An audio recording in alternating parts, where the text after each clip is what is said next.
chosen one! Always hold on to small. Avengers, Assemble.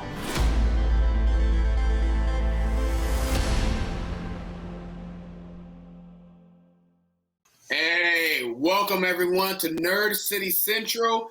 It's your boy Lamont with my good friend, my co-pilot, Mr. Curry Morris. What's going on, Curry?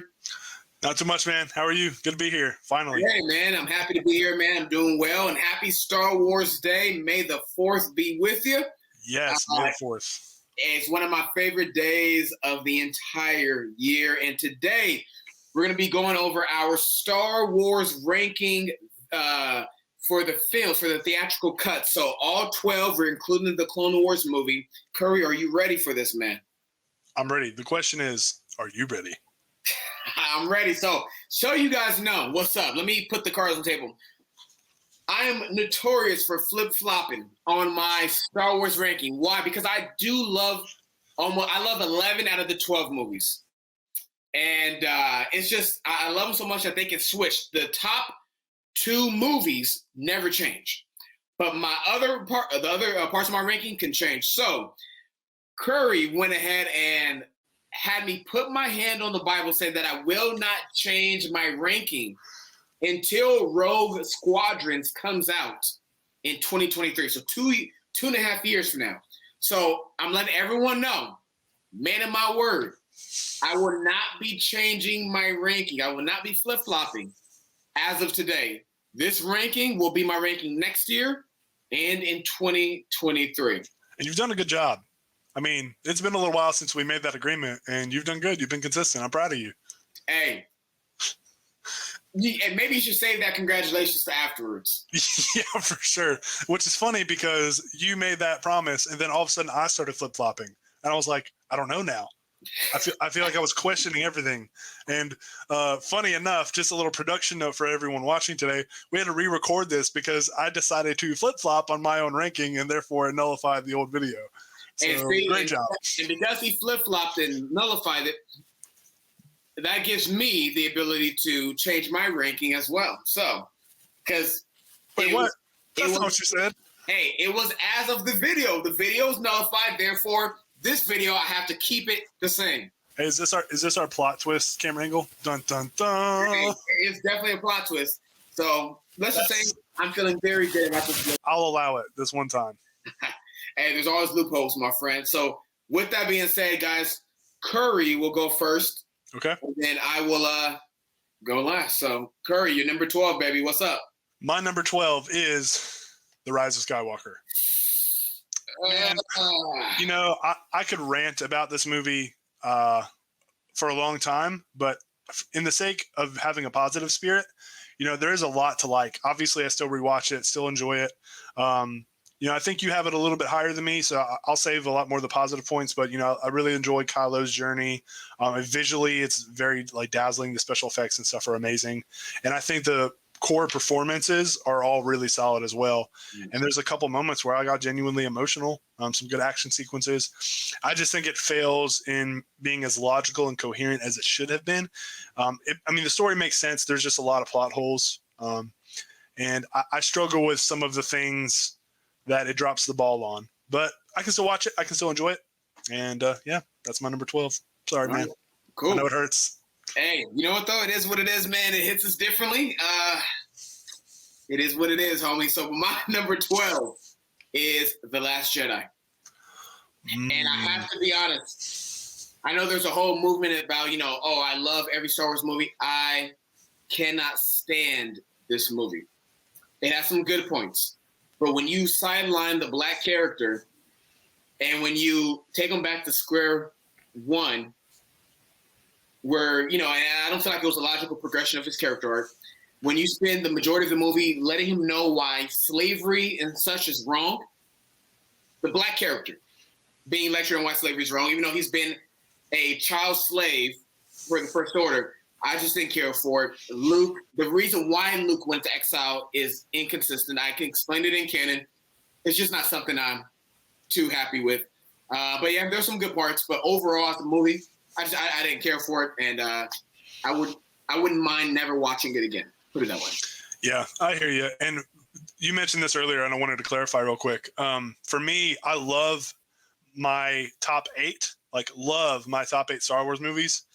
Then 9 through 11, I like to tolerate. And well, I would say I like, and then number 12, I tolerate. Rise of Skywalker is one that I'm like, if they retconned it, I wouldn't be mad.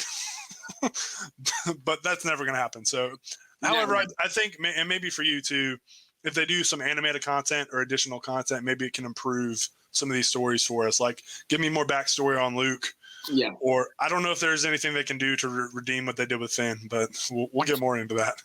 Yeah. We can get into that later on. Yeah. Let's go into number 11. All right, let's do it. So my number 11 is the Clone Wars movie.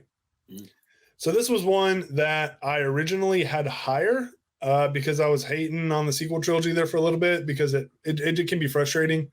But in all honesty, I would much rather rewatch other movies ahead of this one. Not that it's bad.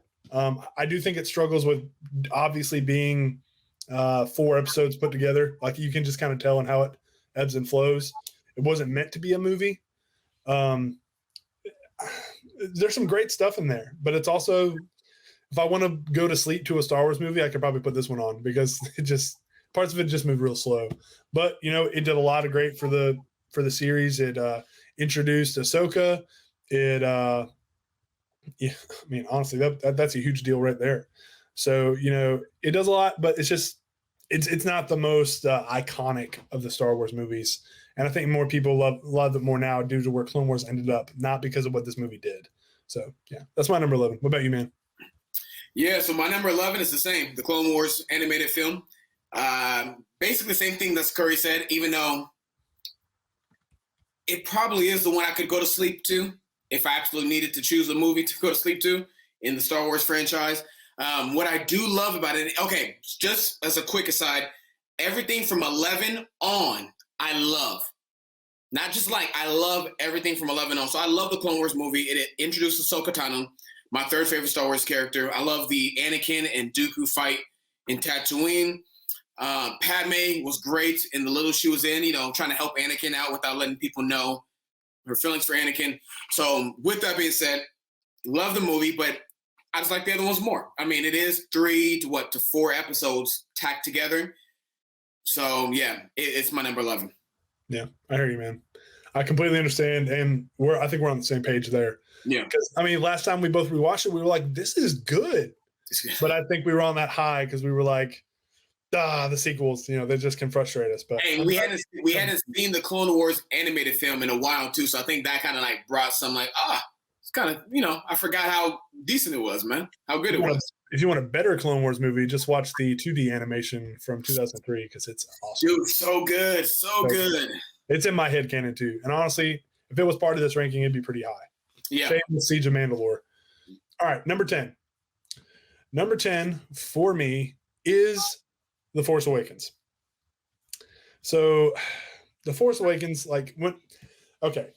this movie in 2015, it brought Star Wars back. So you have to give it the credit that Star Wars was pretty much dead. Clone Wars was done at the time. There was nothing new coming out. And the hype for this, I think, was unprecedented for any movie other than Infinity War and Endgame years later. So, but you watch it and it's not offensive. Nothing crazy happens except for Han Solo dying, which I get. I get why Harrison Ford wanted himself to go. Yes. I just think they could have executed it stronger and built to it up to it more properly.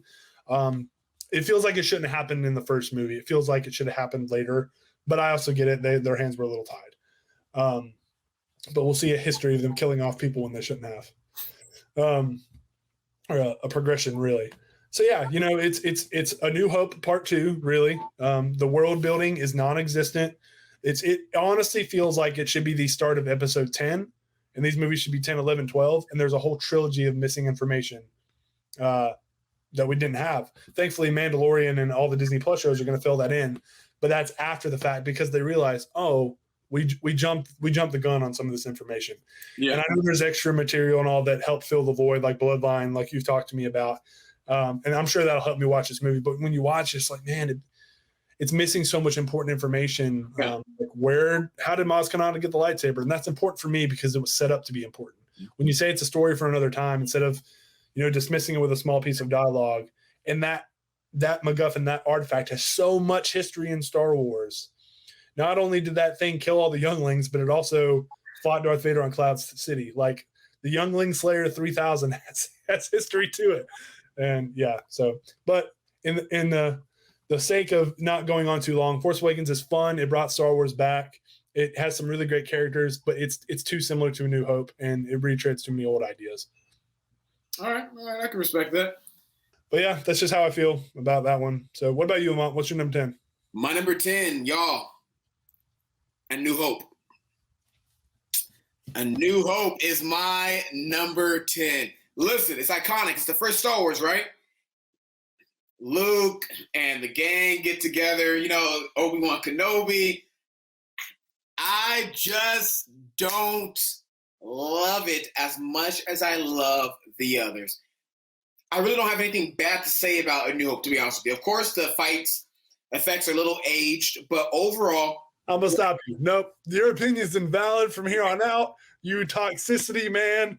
I'm putting your opinion to the side smaller where it needs to be. No, I'm just kidding. Bro, listen. No, it's all good. Listen, I know this is like heresy, blasphemy to people.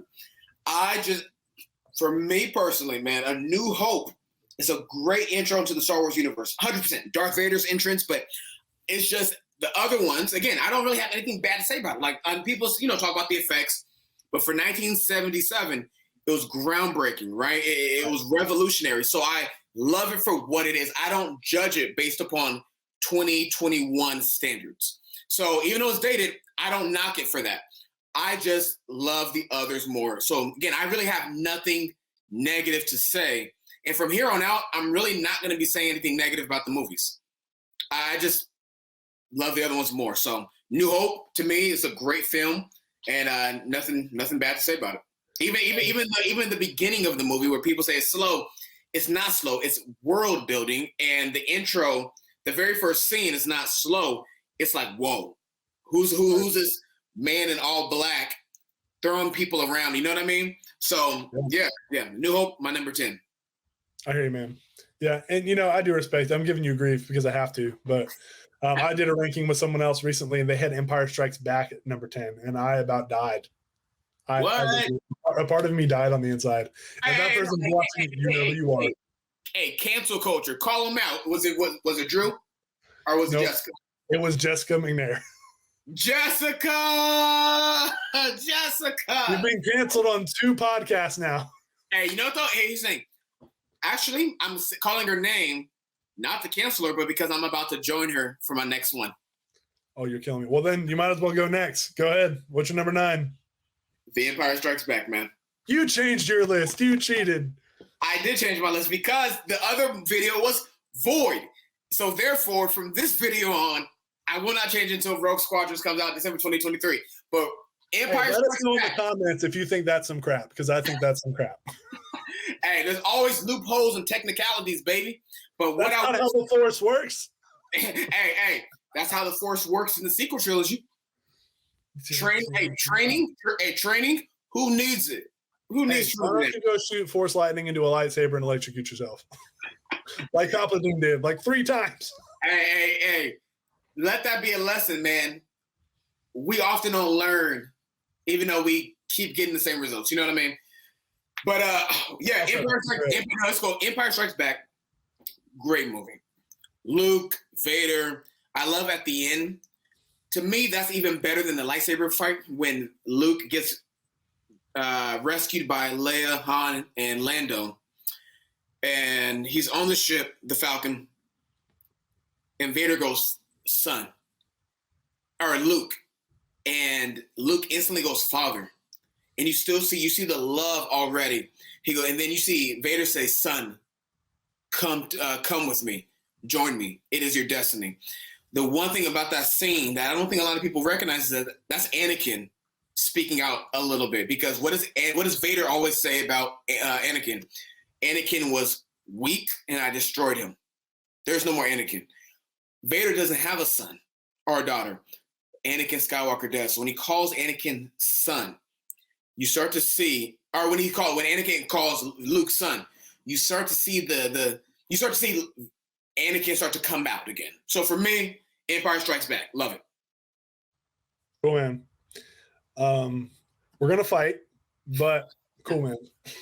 I'm just kidding. So what's next? Number 8, right? Number 8, man. All right, my number 8 is No, I'm sorry. I haven't done my number 9. Sorry, we changed it. Number 9. Oh, sorry. So my number 9 is The Last Jedi. So this was a big deal for me. I still struggle. I know. I'm not saying it's the best Star Wars movie. That's why it's at number 9. I do think it's the best of the sequels for the stuff it does do differently. I think it attempts to be a lot deeper than the other two. It tries to be more original. It is the sequel trilogy film that validates the sequels first. I know Rise of Skywalker does some, but it does it so sloppily. I want to slap J.J. Abrams sometimes because J.J. Abrams doesn't really care about the prequels. And no, he doesn't. He doesn't. So I appreciate that. The stuff I struggle with, Luke has grown on me and his journey in that. I think it has a beautiful ending. I wish they wouldn't have killed him. I think that was a little unnecessary. And while his third act action sequence isn't what I wanted to see originally, it's not what I expected, I still really enjoyed it. And it still had me on the edge of my seat. Same with the throne room scene with Kylo and Rey. Although it's ridiculous that Rey goes from being a scavenger with no skills to being able to take on Praetorian guards in like 4 days. It's ridiculous. But and my issue with Luke's reasoning to fall and exile himself or whatever, or to give in and almost kill Kylo or almost attack him or think about attacking him enough to draw your weapon, is not the idea of it. It's the execution that I didn't buy it. I just didn't buy because we didn't know the relationship. Give me a montage of flashbacks. Let me see Kylo Ren or Ben building in his darkness and show us Luke's vision of the future like we saw Anakin's visions in the prequel trilogy. And then we have that visual connection like, oh, this will come true if something doesn't change. And then just like the prequels, because he acted, it did come true. So like, I think had they done it that way, it would have been better for a lot of people. And it just wasn't. But I still think there's a lot of good in there. And like the scene with Yoda, like so good. Canto Bight bores me to death. I think it could have been cut out. You've already said everything about Finn. Finn goes from being a coward to a committed rebel at the end of Force Awakens to then being a coward and becoming a committed rebel over again. Some would argue that he wasn't quite committed to the end of Force Awakens. He was just standing up for Rey. I disagree with that. I think him standing up. Thank you, Lamont, for telling me that. I got all confused earlier. But I see him as facing down Kylo was him saying, you know what? I know who I am now. This is what I'm going to do. I may not be rebel scum in my mind yet, but I made my choice to stand up for my friends instead of flee and run from the First Order. So yeah, The Last Jedi just has grown on me over time. I still struggle with parts of it, but as of now, it's number 9 for me. So my number 8, I kind of previewed it earlier, is the Phantom Menace. Man, I want this one to be higher. Like, in being honest with you, I hate to see it so low because I love this movie. I've gone through times where I'm like, yeah, I see why people don't like it, but, forget all that. Like, it's so much fun. Young Anakin, I thought was great. I think it does struggle with some pacing issues. And there are some very wooden performances. I don't know what Natalie Portman was given, like, direction-wise, but everything she says, it sounds like she just woke up in this movie. However, she's a 14-year-old girl. Like, whatever. It's not that bad. Duel of the Fates, pod racing, like, so good. I have a feeling you're going to want to talk about that too, so I won't go too into it. And Qui-Gon Jinn, the greatest Jedi who ever lived, other than like Obi-Wan. Like, he's fantastic character, and it does world building so well. It's the opposite of Force Awakens, right? In that sense, Force Awakens performances and stuff, they nail every bit of that. But they drop the ball in world building. In Phantom Menace, it's a little bit of the reverse. But really, with Phantom Menace, the only performance I struggle with is Natalie Portman. Everybody else is great. I love young Obi-Wan. I love Naboo. I love all the different designs we got, the world building, how expanded the universe. Midi-chlorians don't bother me because midi-chlorians were, I mean, I was like 6 when it came out, 5 or 6. So I'm like, oh, cool. That's how they connect to the Force, through midi-chlorians. It's not just some cosmic thing. I understand that for some, the midi-chlorians was not necessary. And I totally see that, and I totally get it. But because I was younger, it doesn't bother me. It didn't hit me in a negative way. So love Phantom Menace. I think it's underrated, and I wish it could be higher, but not everything can be number 4, number 3. So what's your number 8, man? All right, hey, listen, I respect that, man. I respect it. My number 8 is Solo, a Star Wars story. Okay. I'm actually listening to the Audible book right now, read by Mark Thompson, who's amazing. And Solo it's the expanded edition. Great book. Yes, love Solo. I think the main character, the main actor, who plays Han, great. Donald Glover as Lando, great. Love Kira, Beckett, Val, Rio, everyone. I think it's a great origin story. I like seeing the famous Kessel Run. Man, of course, the end scene. I love Enfys Nest. Shout out to my girl, the leader of Enfys Nest, a.k.a. Carly from Falcon and the Winter Soldier, now known as Captain America and the Winter Soldier. What up? We got ourselves a black Captain America. Hey, yo. But yeah, man, Solo. It's just, to me, it's a fun movie. The beginning is great. Even though people don't hate this part, I actually like that that's his name. That's how he got Solo. I have no problem with it. I thought it was pretty funny. I was like, oh, it's not as big as I thought it was going to be. But yeah, man, I enjoyed it. I think it's a great movie for what happened behind the scenes. And then for Ron Howard to come in, pick up the baton, and deliver that movie, I thought it was a great movie and extremely rewatchable for me. That's my number 8. Cool. Yeah. What's your number 7, baby? Man, my number 7, and this is another one that hurts me to have. I know, man. And honestly, I love it. You got to understand, I love it. But number 7, it's Attack of the Clones. Curry, we're prequel boys, dog. I will always be a prequel boy. But I cannot deny that this one has more flaws than the ones I have above it. I can't deny that. However, if that means I had to say it's my guilty pleasure Star Wars movie, I embrace the heck out of that because I love this movie.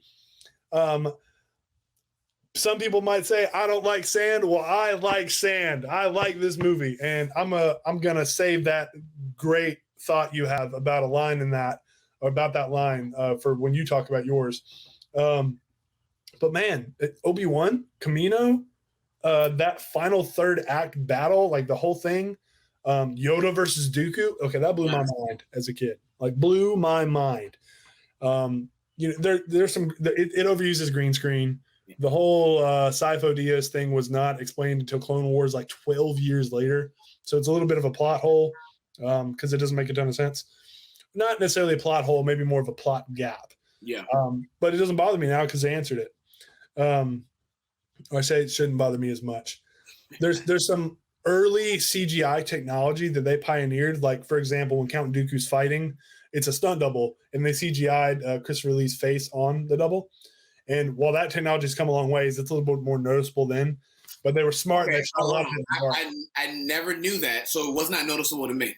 Yeah, that's what I'm saying. Like, it wasn't until like the last time I watched it, and I don't know how long it had been, that I even noticed it. But still, you can't be mad at it when it's what pioneered. And that's a common thing in Star Wars. Even the old ones, you look at it as like, wow, this looks old. But it's like they were the first to do it. So you can't really take that against them. The romance in Attack of the Clones is definitely corny. It's definitely a little too Shakespearean for its own good. And it is very cringe. But yeah, that's my number 7. I love Attack of the Clones. So. But you, man. Yeah, so my number 7, The Force Awakens. Okay. It was Finn's best movie. I love the beginning of the movie. I love seeing when Poe and Finn break out of what I think it's not Starkiller. I don't think it is it? I think it's just a Star Destroyer, isn't it? Star Destroyer, yeah. So yeah, it is a Star Destroyer. Excuse me. So when they break out, I thought it was great. He goes, why are you doing this? Because it's the right thing. You need a pilot. I need a pilot. Love it. Yeah, I love it. He's like, we're gonna do this. Yeah. And then, would you look at that? Would you look at that? It's like just their friendship, man. It was great. We gotta go back. His name. He gives him his name too. Randy, right? And we gotta go back to Jakku now. And Rey was great. I love Kylo. And then for me, Bloodline by Claudia Gray, a canon novel, helped me to love and accept The Force Awakens way more. I wish we would have seen some of that in the movie, but hey, it is what it is. It's a great canon novel if you haven't read it or listened to it on Audible. Loved it. Loved Bloodline. Made Force Awakens better.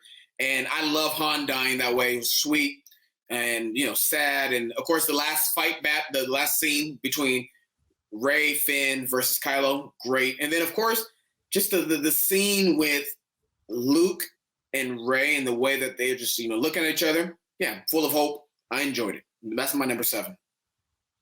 Good, man. I appreciate it. I mean, I pretty much agree with all of that. Yeah. Yeah, I think we have the same one. And it's just so rewatchable. It's probably one of the, even though it's at number 7, it's probably one of the top 3 to 5 rewatchable ones. But I have it at 7 because the other ones mean more to me, and I love it. And you'll see why. Sure. Yeah. I do think you owe everyone an apology, though. For?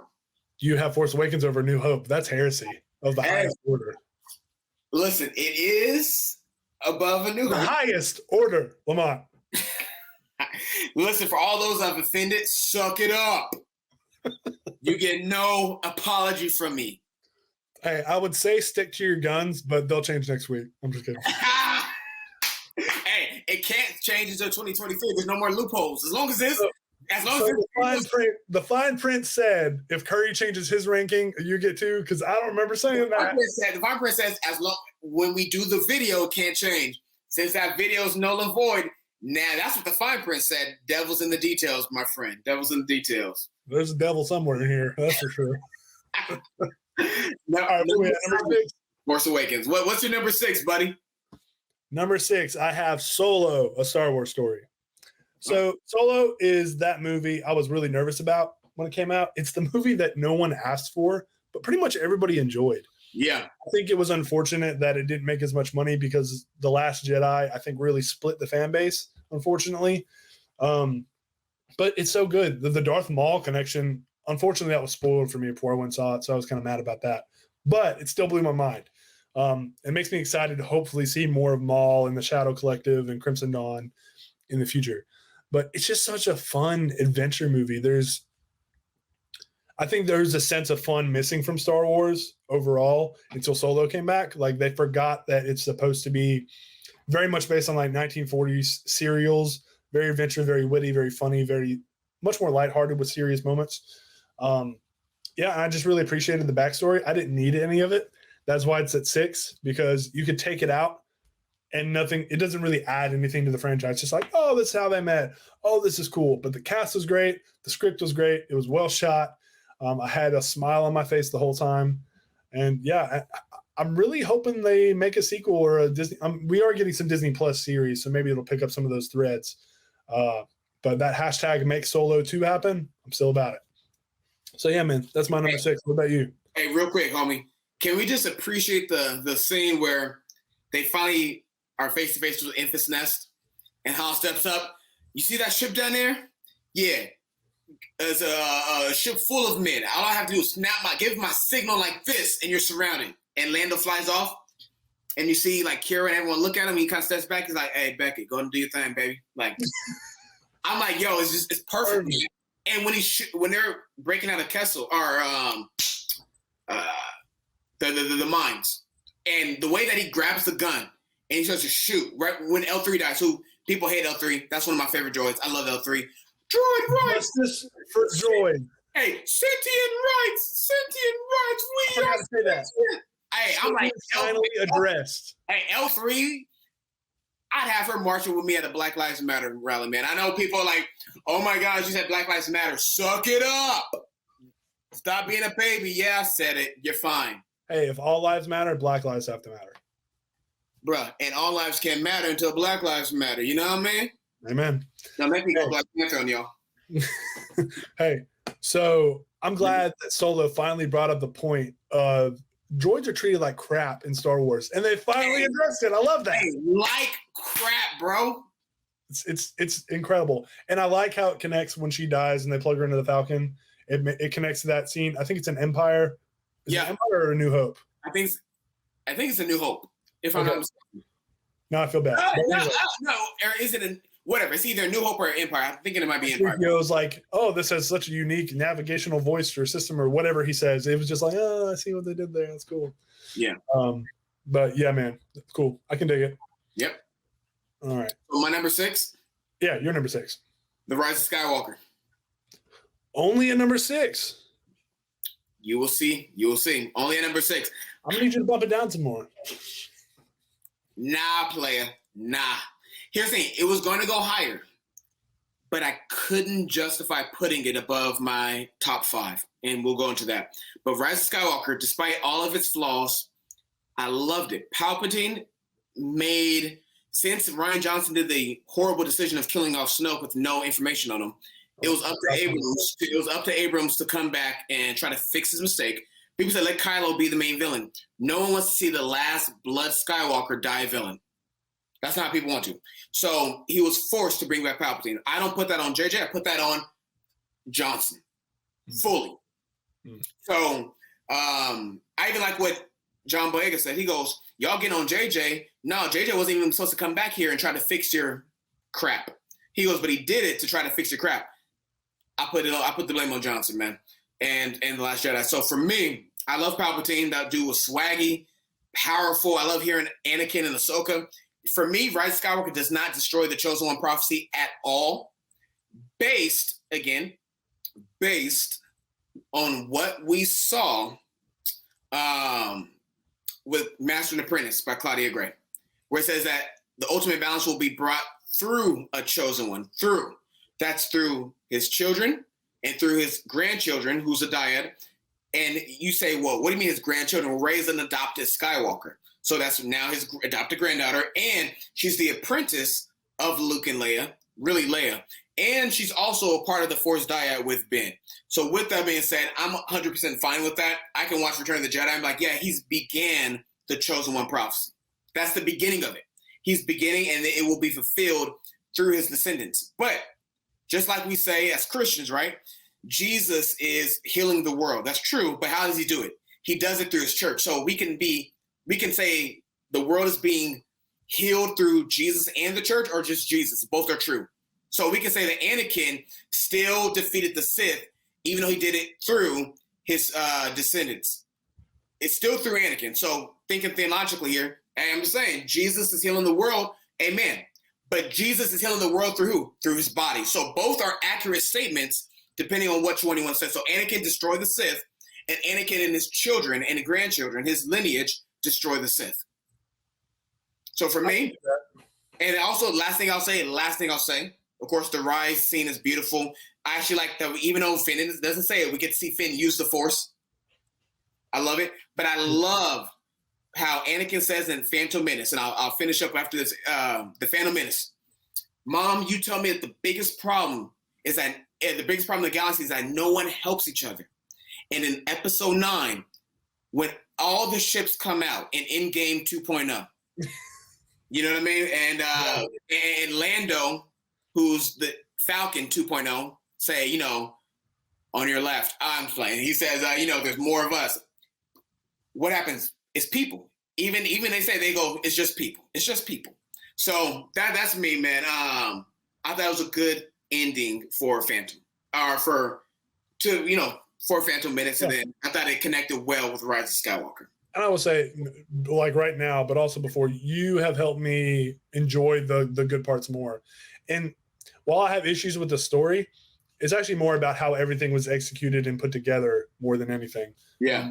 I still think there's like a 3-hour cut somewhere that helps. Release the JJ cut. Release the JJ cut. Yeah, I honestly think that would fix it for a lot of people, just because it didn't have the time it needed. Yep. But let's get into our top 5, man. This is where it gets really interesting. Top 5, baby. So my number 5 is Rogue One. All right, I can respect that. Yeah, it's one of those ones. with it and Solo, I think Solo does a better job with the character development overall, but it's a little unfair because you're comparing Han Solo, one of the most beloved characters, with a film that has to introduce all these new characters and make you care. And it does it. And to kill everyone off at the end. I love that they did that. You know, it made it have weight. And I'm a nerd out here for a second. Gareth Edwards, the director, he also did the 2014 Godzilla. He shoots scale so well. He shows a beautiful shot of a Star Destroyer and how huge it is, and it comes out of the shadow of the Death Star. Seeing the Death Star out in the skyline of Scarif and it coming in, he makes the Death Star scarier than it ever has been, scarier than the fleet of Star Destroyers in Rise of Skywalker, scarier than Starkiller Base. Look how big it is. Anyway, but there's so many stakes despite knowing what happens. Like, you feel for the team. You're like, oh man, they're gonna die. They're paying the ultimate price. It leads so well into A New Hope. Man, there's just so much to like.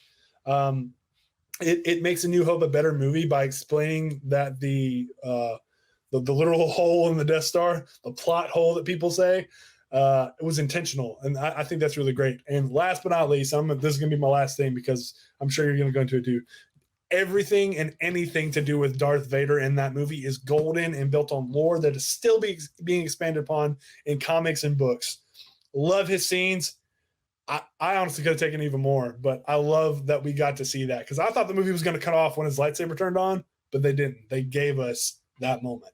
So, yeah, that's my number 5. What about you? Yeah, man. Hey, I'll talk about that scene in a bit, but for my number 5, The Phantom Menace. Okay. That is my favorite. It was my first Star Wars film that I saw in theaters. I was 9. Little Anakin was 9, so I connected with him. Qui-Gon Jinn and Obi-Wan Kenobi. They're the best. Claudia Gray, please write another Qui-Gon Obi-Wan book. And please, if you ever watch this video, please write a Obi-Wan and Anakin novel set between episodes 1 and 2. Please write something for us. Yes. She is the queen of Star Wars novels. But, yeah, Duel of Fates. I love seeing the council. I love seeing already Mace and Anakin. You can already see that rivalry. Not the rivalry, but the hatred, the animosity, the hostility. And, yeah, the pod racing scene is amazing. I love Jar Jar. I have no shame in that. And seeing Palpatine already start to manipulate things. And also, Obi-Wan and Yoda, when he's like conferring you the role of Jedi Knight, and he's like, I'm gonna train Anakin whether you like it or not. Love that part. I love that part. And Yoda's like, Qui-Gon's defiance I sense in you, but he's warning Obi-Wan, like, dude, there's something here that's not good with Anakin. So all that to say, man, Phantom Menace, love it. My number 5. Cool. I love that you have the prequel so high. And I do want to add a caveat. Yeah. I do have Solo and Rogue One higher than Attack of the Clones and Phantom Menace, but if I could only keep 6 Star Wars movies, it would be the original trilogy and the prequels. Yeah. So while I think one's a better movie, I might rewatch others. That's why rankings are hard. It's hard. Dude, they're so hard, man. They're so hard. Especially for someone like me, like with a more of a film background, like I know like what constitutes a better movie, but I also know what I like. And so that's where that subjectivity in art is so important. Things hit different for different people. And not everything that someone considers bad is bad for someone else. So yeah. All right, number 4. But we're getting to the real good stuff now. Not that any of it's been bad, except for Rise of Skywalker. But I'm just kidding. Yeah, I was about to say Last Jedi, homie. We're just playing. But let's be real. Last Jedi, you're right. Yeah, I don't even entirely disagree with that though. But anyways, so my number 4 is A New Hope. Man, this is the quintessential Star Wars / film adventure like of all time. It started it all. People were blown away at the practical effects. They had so much less budget here. Really, the only place it shows is the lightsaber fight. Let's be honest. It has more emotional resonance now with us because of another movie we'll talk about. But that's the only goofy part of the movie for me. I just don't think that holds any weight until Obi-Wan sacrifices himself or lets himself go, however you want to see that. That part is still really good for me, and Luke's reaction. But Our good friend Michael Hoover has always said there is so much suspense when Luke's flying in and with the trench run, and like the music where it's like dun dun dun dun. Han Solo flies in, he blows it up. Still fantastic. It's a very self-contained movie. Like if they had never made another Star Wars movie, it still works. With the exception of Darth Vader. Yeah, and they do the end scene, the medal award ceremony, and except for Chewie doesn't get a medal. That's kind of messed up. What about the droid attack on the Wookiees, man? Chewie. Love Chewie. Love Chewbacca. And it's funny, the banter's good. Han Solo running down the hallway and everything. There's just so much to love. It started all. It may not move as quickly as some other ones, but it's my number 4 because it's fantastic. That's what's up, man. I love that. My number 4, Attack of the Clones. Okay. I actually wondered if you were going to move higher, but that's still very high. What was it before? It was, I believe, 7 or 8. Oh, yeah. Okay, yeah. It's where it needs to be now for you. Yeah. I love Attack of the Clones. I love the acting, even though it's bad in some areas, but it's very Shakespeare for me. And like Curry, I loved it because I'm like, dude, this is so – it's like two homeschoolers flirting, and I really appreciate that. You know what I mean? And I don't even think it's as bad as most people say. I think it is cheesy, but I don't think it's that bad. And I mean, come on, you have Jango Fett and Obi-Wan. You have what else, man? You got the end fights with Yoda, Obi-Wan, and Anakin versus Dooku, Palpatine. I love democracy. I love the Republic. So good. And even you'll see why Jar Jar's so important in this one. Why he's so important in this one, and why he was so necessary in the Phantom Menace. The fact that he votes and gives the Chancellor emergency powers. We didn't even talk about Jar Jar. No, I said I love Jar Jar. Yeah, I love Jar Jar Binks. Shout out to my boy Ahmed Best, who was attacked by a bunch of racist Star Wars fans. Messed up, man. Get your lives together. Come to Jesus. And suck it up. Suck it up. Suck it up, man. Like there's black people. You'll be all right. Attack of the Clones, though, man. That line, I'll just go into this, man. I hate sand. People make fun of it. That was one of the best lines in all Star Wars for me. Because what does it represent? Padme just talked about how she used to be on the sands on the beach. The sand, on the beach, and the sand, and what it represents home and love and warmth and happiness. Anakin says, I hate sand. It's coarse and rough and it gets everywhere. That's not really why he hates sand. He hates sand because it represents slavery. It represents leaving his mother. It represents everything that's gone wrong in his life. And it will soon represent the death of his mother. It represents a life that still haunts him. And as a black man driving outside of Atlanta back in 2018 and seeing a sign that says Jim Crow Road, and then seeing some cotton fields, that brought something. It brought emotions up for me where it just made me feel disgusted. So when he says I hate sand, I think of I hate cotton. I hate seeing the name Jim Crow. Why? Because of what it represents for me and my people in this nation. So for me, when Anakin says that, it shows George's contrasting Padme's privileged upbringing, which isn't bad. It's not a bad thing, but it also contrasts Anakin's suffering as well. So Attack of the Clones is my 4th favorite. The 3 end scenes with Yoda, Mace, and Obi-Wan, Palpatine looking out over the droid, the clone army, the music, and then Anakin and Padme's marriage. Beautiful. That Anakin Padme theme across the stars, so good. Oh, bruh.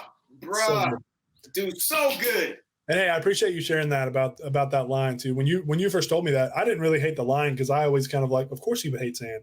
But you bringing that context to it, I was like, that's powerful. That's really important. Yes. Not at all to diminish that, but I also like how they can have fun with those lines now. Yes, they can. Like I get why people make fun of it. Like I make fun of the prequels at times. Even though you see, I love the prequels. Mm-hmm. It's my favorite Star Wars trilogy.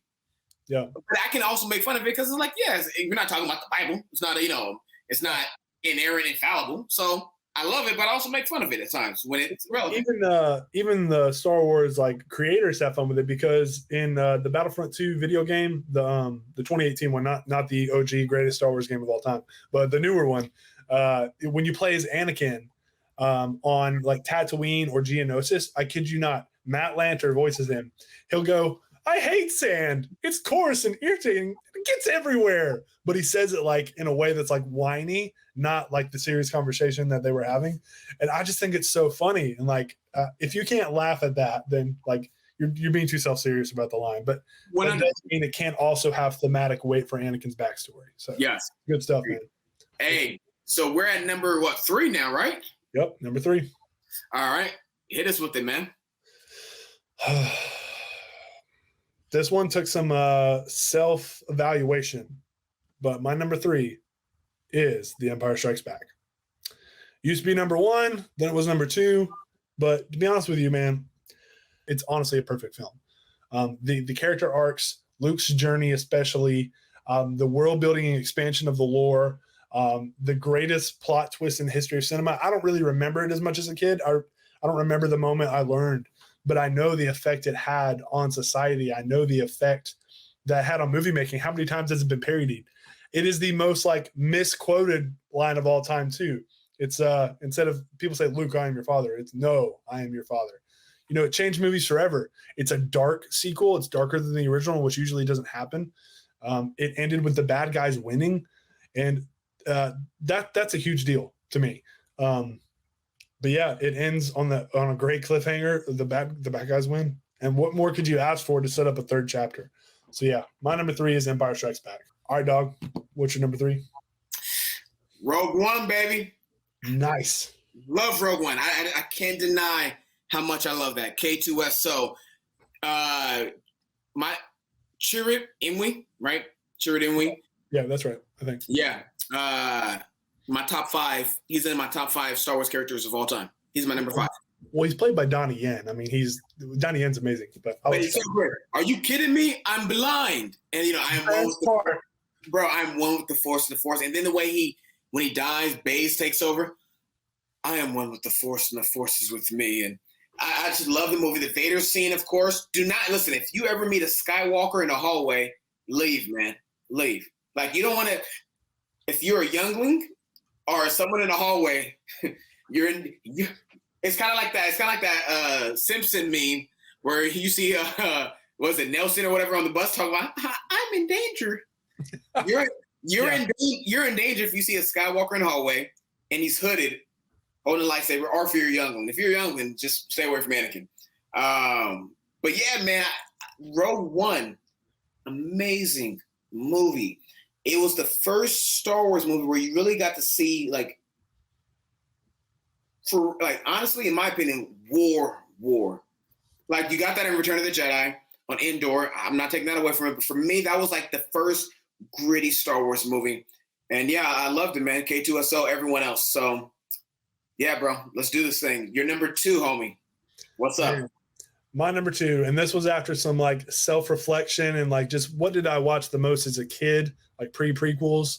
What did I always like enjoy? And I think you and I are very similar in this. Our top 2, I think, are going to be the same. Yeah. I love a good franchise ender, like when everything comes together to a head. So Return of the Jedi is my number 2. And Return of the Jedi, man, it's just, there's just something about it. You know, I know it tries to do some extra things with its effects and some of the blue screen and green screen areas that haven't aged as well because they didn't have practical locations for when they're flying through the desert, but they were pushing that. I mean, now that's done all the time. They were pushing that forward. Anyone that talks crap about the Ewoks, I'm looking at some of my Facebook friends. Ewoks are boss. Play Ewok Hunt on Battlefront. Thank you. Hey, play Ewok Hunter. And man, if a Care Bear and John Rambo fused together, they'd be the Ewoks. Like, hey, and wait till you're the stormtrooper and watch how anxious and sweaty you get playing Ewok Hunter. Yeah. When you're playing the stormtrooper, you're like, yo, this is creepy, man. Play Ewok Hunter. Yeah, they can see in the dark. They have no falling damage. Like, it's ridiculous. Also, you know, one of the big themes in Star Wars is the underdog taking over overwhelming odds. What better way than probably a brutalized race of little teddy bears fighting back because they also have a voice in this universe. I love it. I do wish Han Solo had a little more to do in the movie, but what we see of him is great. He's completed his arc. He actually gets to shine through. He's no longer just a scoundrel. He's a committed rebel general. The reversal of the "I love you, I know" with Leia. There's just so much love. The action scenes, we get to see Luke go ham on all of these people with a lightsaber. Get to see him as most powerful until Mando, of course. But that anything and everything to do with the throne room is some of the most powerful moments in Star Wars. I would say it's like side A of the most powerful moment, and side B is one we'll talk about in a minute. But the way, the thematic weight of him throwing down the lightsaber, rejecting the dark, redeeming his father through his love, through attachment. Attachment is what led to the Sith winning, but attachment is also what brought them back, or brought Anakin back. It also gives us the best lightsaber fight of the original trilogy and all. And I said it would be quick. I know I lied. But man, I love Return of the Jedi. It's my number 2, and maybe Empire could overtake it again one day. But as of right now, I'm just loving it. So good. All right, listen, I respect that, big homie, because my number 2, Return of the Jedi. My man. Love it. Love seeing Anakin begin to fulfill the Chosen One prophecy. Love seeing him turn to the light and looking back. I love that it shows that the Jedi were wrong about attachment. Attachment can take you to the dark, but attachment saved the Jedi Order. Love it. Luke was attached to his father, and Anakin was attached to his son. And then Anakin turned into the light. He destroys Darth Vader, and then he destroys Darth Sidious. And he does kill Sidious. Sidious even says, "I have died before." And people say, well, that's not death. He's still alive. I'm like, well, as a Christian, we believe that when our bodies die, our souls will go either to heaven or hell until the return of Christ. So that's death to me. Death doesn't mean that all faculties are, get extinguished. Stop. No, it just means that our soul goes from one level of existence to another. Yep. But the body dies. So Sidious did die. And he was in a broken clone body for 30-something years. So there was balance, as Luke says in Last Jedi. All that to say, loved the indoor scene with everyone celebrating, seeing Hayden Christensen appear as Anakin. I would love to see one version. For me, I loved it. I would love to see one version of Ewan McGregor playing Obi-Wan. I have mixed feelings about that. One, I think it does a disservice to the original actor who was there first. Two, I think it would have been better had they showed him come in as the old man, and then as Obi-Wan looked at him, he transitions back into what he looked like before he went to the dark side. I think that would have been better. It's an editing thing. I'm cool with that. Yeah, I don't hate it. I don't love the new music or what? I love Okay. Let me clarify. I like the track. I think it's a good track. But I grew up on Yub Nub, and it loses some of the happy magic ending that Return of the Jedi had, where it's just rousing success. It's a little too serious for me. That being said, it's a great track. I just prefer Yub Nub. And the other city planets and stuff are cool and all. I think it's a little jarring because the effects are so much like more modern than they mix them with the old. It feels like a fan ed to me. It feels like a George Lucas fan went in there and was like, you know what, let me add in all these scenes and do a little cut. But it was Lucas himself. So it's just like when Darth Vader throws Sidious over the thing. We don't need to hear him saying, no, it was fine when he was silent. I love the no. I love the no in another movie, but I don't love the no there. I like the no in our number 1, which we'll get to in like a couple seconds. But this one was a reversal. It was the same. It was a no because I lost Padme. Now it's a no. I'm not gonna let you kill my son. And real quick, last thing I'll say about this: people they sleep on this scene, man. Of course, Yoda and Luke was beautiful, and Ben and Luke's conversation, Luke and Leia. But when Luke is talking to his father right before he gets taken to the Emperor, and he goes, "There's good in you. Come back to the light." And Vader looks at him. He goes, it's too late for me, my son." And you hear the regret. And then when Luke is taken, you see Vader walk over to where Luke was, and he just like looks out, and he's pensive, and you can tell he's thinking. And I'm like, Anakin's about to break through. Loved it, man. Love Return of the Jedi. Yeah, so good. And I'm I'm mostly original cut versus special edition, but I don't mind the special editions. But Lamont, are you ready to tell these people what our joint number one is? Are you talking about the best Star Wars movie that's ever been made? I'm talking about the best Star Wars movie that's ever been made. And one of my top 10 movies of all time? It's also one of my top 10 movies of all time. Bro, it's like Ebony and Ivory, man. I love it. Let's say it together on the count of 3. 1, 2, 3. Revenge of the Sith. Man. So amazing, man. Where do you want to start? Because this movie is just something. I even got a special little thing for it because God, it's so good. And I'm glad I admitted this to myself because for a long time I was like, no, the dialogue, this and that, but I was like, you know what? Yeah, it doesn't have the best dialogue in places. And even some of the delivery is a little over the top. I don't care. It has too many strengths to be able to say, oh, just because of this, it loses a whole star of a rating. No, it is a perfect Star Wars movie because of the story that it tells. Story is king, story is first, and along with character, like right alongside that. And the story it tells is the most powerful one in Star Wars, in my opinion. Mostly, I would say it's up there with Return of the Jedi because Return of the Jedi is the flip side. It's the redemption where this is the fall. And exactly. What does everyone relate to? The fall. The redemption is what we strive for. Everyone knows what it's like to fall. And there's something about, I grew up with 2 brothers. And so those like brother or best friend relationships, when those are torn apart in movies, there's just something about that that's really compelling to me. And there's no movie that does it better than this. Bro, it's so good. And that's why I have Revenge and Return as my number 1 and 2. To see the downfall of Anakin, but this in the redemption of Anakin, it's perfect. It's perfect. Revenge of the Sith, when they're fighting on Mustafar, has so much emotion for me. And when he, screams out, "I hate you," and Obi-Wan, who's not supposed to love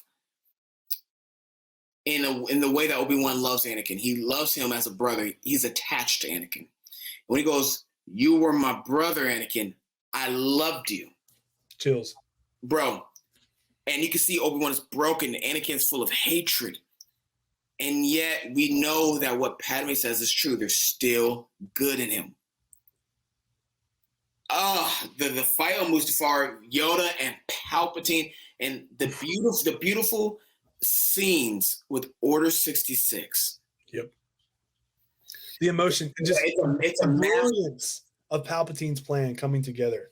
Yes, after years after doing this, which makes me want to listen to the Darth Plagueis novel, even though it's not canon. It's canon. It's canon to me until Lucasfilm gives us a canon explanation story. Until then, it's staying canon for me. Yep, it's just like some parts, because I know it contradicts some of the canon materials with Padme's books, but still, overall, right. It's canon. And it's like Reformed confessions, right? You just disagree where it doesn't agree with what you line up with, right? I like through that. I meant to tell you that, by the way. Working through those right now. But anyway. All right. I see you, dog. Yeah, man. Palpatine's plan, though, just seeing the political machine of the entire trilogy turned some people off. I loved it because it all comes to a head here. And the scene, Lucas sometimes, he struggles with dialogue. He's admitted that. But he also has moments of brilliance. Yeah. When Palpatine reforms everything into the Galactic Empire. And Padme says, "So this is how liberty dies, with thunderous applause." How many times can you look at historical dictators, like people like Hitler or Stalin or others, and that's exactly what happened for those fascist countries or fascist moments in history, and it's just so thematically heavy and weighty. Every time I watch it, I'm just like, oh, I feel it every moment. And anyone that says Hayden Christensen is a bad actor or had an uneven performance, that scene at the end when he's screaming "I hate you" and his facial expressions, it helps with the makeup, but just to be able to choke on your words and still exude that kind of performance. And the way he came, and to me, I think Hayden and Jake played a perfect Anakin. I'll die on a hill. Hayden was an excellent, perfect Anakin, and there's no one else who should have played that role. No one else. I agree. I love it. He didn't have an uneven performance. He had a great performance in both 2 and 3, and Jake Lloyd did great in 1. And I don't care what anyone says. If you don't like my opinion, suck it up. I respect in any moment that feels a little less than some of his others. I don't think it's his fault at all. I think it's the direction in some of the script. But even that, I don't care. Like everything that you could possibly say negatively about this movie, some say Anakin turned too quick. And I'm like, well, watch Clone Wars if that's an issue for you. For but he doesn't. You see him turn evil in the first one. You are not turn evil, but you see the beginning, especially when Qui-Gon dies, his fate is Duel of the Fates. It's the fate of Anakin. If Qui-Gon wins, Anakin never turns, and he will fulfill the chosen one prophecy quick. If Qui-Gon dies, Anakin is still the chosen one, but he's going to go through a lot. And Revenge of the Sith is also a fulfillment of Claudia Gray's Master and Apprentice prophecy, where it says the order, the Jedi order must be cleansed for the sin done to the nameless, which I take as the clones, and also done for all the people in slavery and people that they never helped.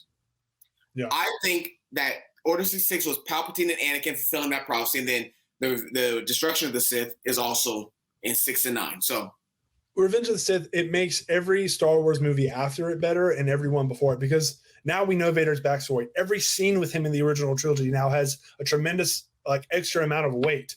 And any issues that anybody could have had with Phantom Menace and Attack of the Clones, in my opinion, not truth, but my opinion, is it fixes any issues you have.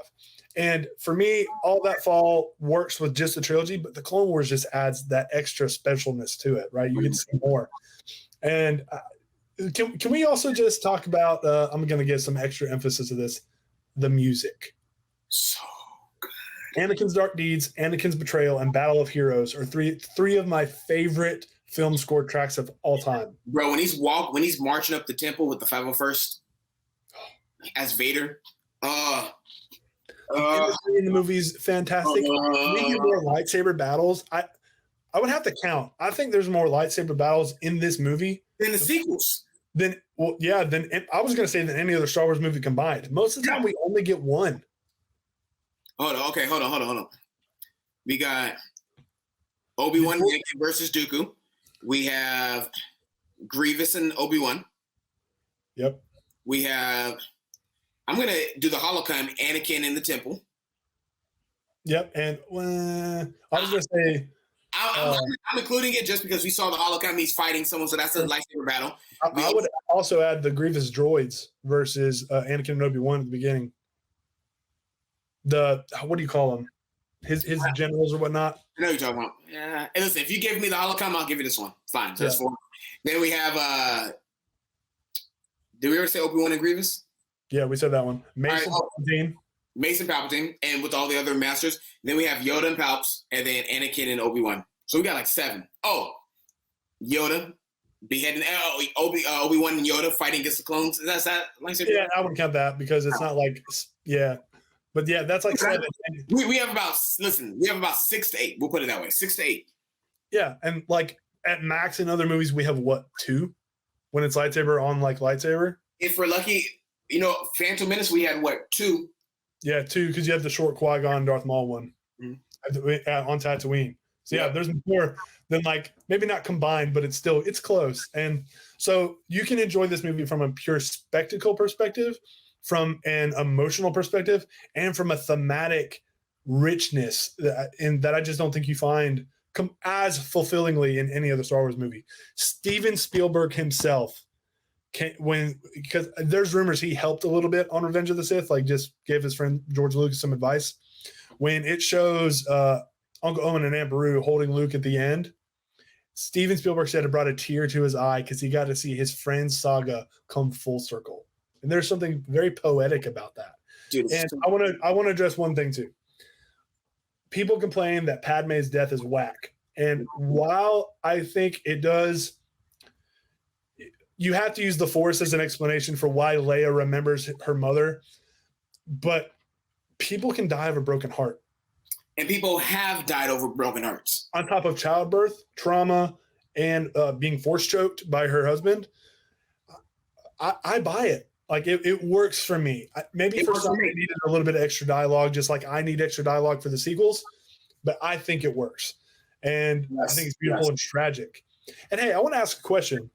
when they show Padme kind of her funeral and it shows her holding Anakin's bracelet thing. Yeah. It looks like her pregnant belly is still there. Yes. I think they staged it to where she died with the kids so that Vader would never think that she had them. Right? That's what I always thought as a kid, but that's how I always took it. I like that. And I also like the fact that there's a theory out, which I don't necessarily disagree with, that Palpatine has something to do with Padme's death, that he was taking the Padme's essence and using it for Anakin to keep him alive. Now, again, I personally am 100% okay with Padme's death. I've seen that. I struggle with that because I think it gives Palpatine too much power. I have an alternative theory that this is just me right now. I came up with this on the spot. What if it wasn't Palpatine, but what if it was the Force? Because Anakin is the chosen one, and to fulfill the prophecy through the will of the Force, it took Padme's will and gave it to Anakin. Anakin turned it to hate, and it's Luke that redeemed that in the right way. Listen, I'm cool with it. Like, I'm cool with it, man. Sometimes I have to think about more. But here's one thing I will say. Revenge of the Sith, if you love this movie, read the 2017 Darth Vader comic run. It's canon by Charles Soule. It takes place... Dark Lord of the Sith. Dark Lord of the Sith. Yep. It takes place right after Revenge of the Sith. And it talks about how he gets his saber. It talks about the Inquisitors. Absolutely amazing. Forewarning, it's dark. It is. It's extremely dark, but it's great. So good. And then one of the Jedi that we meet in that is in the new Charles Soule Star Wars run right now. And great. It's great. So all that to... And I'll say this too. If you want an even better version of Revenge of the Sith in the movie, read the novelization. I was just about to grab that off my shelf. It's in the other room for me, but grab it. Because, okay, so for those, while he grabs that, it takes everything about the movie and makes it 100 times better. It references a lot of stuff from the Clone Wars that still could be considered canon today. It expands on the fight scenes like you wouldn't believe, goes into lightsaber styles. Matthew Stover is like an underrated Star Wars author. They need to have him and James Luceno do more books for canon. Yep, totally agree. I'm just gonna plug this book too because from Force Awakens, Bloodline, y'all, one of my top books I've read, like fictional books I've ever read. Amazing. Yep, the Revenge of the Sith novel. I'm not great about reading. I never have been. I like it, but I'm bad about making myself sit down, which is why I do Audible now. But Revenge of the Sith, I could not physically put it down because it's such a page turner. Everything about Revenge of the Sith that we've talked about, if the dialogue is an issue for you in the film, read the book because the weight of the story has even more impact there. And also when the masters go to Palpatine's office to arrest him. That scene in the book is actually better than what you see on screen. And I love what we saw in the movie, but this one, even better. Y'all. Same with the Dooku fight. Yes. Yeah. Listen, it's amazing. Y'all need to read the book. Trust us. This is why, and I can go on for hours, but Revenge of the Sith is my number one Star Wars movie of all time. And one of my top 10 Star Wars movies, or top 10 movies of all time. It might actually be number 1 or 2. Really? I think I have it at number 5 right now. There's not too many movies I love more than Revenge of the Sith. It's one of my top very. I'm gonna give this some extra emphasis. Let me put it this way: as different as our rankings are, when you and I with different opinions can come together and agree here, where the West Coast rankings and the East Coast rankings meet, is Nerd City Central, and Nerd City Central capital is Revenge of the Sith. Watch Siege of Mandalore. Siege of Mandalore and the Clone Wars makes it even better. Oh, it makes it so much better, bro. Like it's I want to really rank Siege of Mandalore as his own movie because it's the ending Clone Wars. I believe it's on Letterboxd, isn't it? No, it's been back and forth because they've removed it because it hasn't been released as a film. It used to be. It's been on there twice and then they remove it because they're whack. They removed it. Whatever, man. Listen, y'all. All right, Curry, real quick. Give us the rundown of your top 12 again. Your 12 rating. Yeah. So for me, it's Rise of Skywalker, Clone Wars, Force Awakens, Last Jedi, Phantom Menace, Attack of the Clones, Solo, Rogue One, Star Wars: A New Hope, Empire Strikes Back, Return of the Jedi, and Revenge of the Sith at number 1. Give us yours again. Very nice. Last Jedi, Clone Wars, A New Hope, Empire Strikes Back, Solo, Force Awakens, Rise of Skywalker, Phantom Menace, Attack of the Clones, Rogue One, Return of the Jedi, and Revenge of the Sith. Beautiful. I love that we our top 2 are synonymous with each other. Oh, yeah, bro. Yep. I think that says a lot. But listen, Lamont, this has been a pleasure, man. I'm looking forward to diving into more rankings and theories and discussions about all the things nerd, because growing up, it wasn't the cool thing, but now suddenly it is the cool. So we're not bandwagon fans, though. We are true. This is it's same thing that Cassian told Jin. You know, this is real to you now, but this has always been real for me. I've been in this since I was 6 years old. Hey, but I've been in this since I was like 3 or 2. You know what I mean? We've been in this. Hey, we've been in this thing. We got made fun of. So, hey, for all of our listen, we welcome all nerds here. But for all of our OG nerds who were made fun of in school, but now people come to you to figure out answers about nerd stuff because it's now cool. Salute to y'all, ladies and gentlemen. We have arrived. Our time is now. Revenge of the Nerd. Execute Order 66, baby. Right. I'm gonna quote my man Bane. You merely adopted the Phantom. I was born in it, molded by it. I didn't see the MCU until I was already a man. Hey, guys, listen, there's going to be more content coming. We both have lives and kids and stuff, but this is something we're passionate about and something we're going to do more often. So please like this video. If you don't like it, be honest with yourself and dislike it, but also be nice to us, please. Subscribe, and maybe we can make money from this. I'm just kidding. We probably won't, but that's not why we do it. We do it because we love you. And if you're offended by our rankings, we love you. We'll suck it up. Love y'all. Happy Star Wars Day, baby. Deuces. May the Force be with you. May the Force be with y'all. Also, the Rise of Skywalker is the worst. Ha! You were the chosen one. Always hold on to small. Avengers. Assemble.